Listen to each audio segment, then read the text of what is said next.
With our new album, it's different from the records that we've done in the past in that it's a little bit more of a band collaboration on this one. I think that when I brought the songs to the table, I think I gave a little bit more free rein for all of the members involved to sort of extend themselves creatively, and I think I felt like there was a little bit more sort of chemistry in that than there has been on previous albums, which have been, you know, I've been really heavily involved in the production of and trying to get the ideas down. It was sort of an interesting process to bring a song that like was basically composed on acoustic guitar and voice, and then sort of watch in fascination and horror as they sort of mutated into other things, and then ultimately being very pleased with what happened.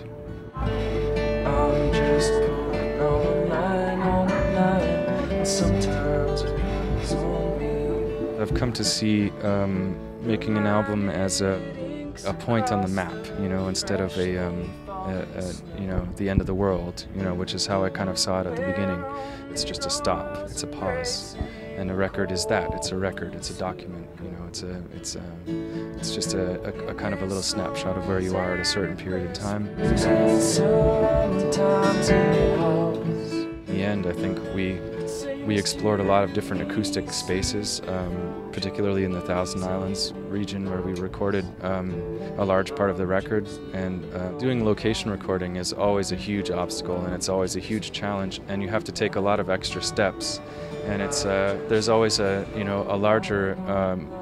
margin of failure, I think, when you're kind of like setting up a studio in a space instead of setting up your stuff in a studio. That's been the biggest challenge, and also the most gratifying aspect of recording records the way that we do is you know, putting ourselves into a situation where it's sort of 50-50 whether or not it'll work or not.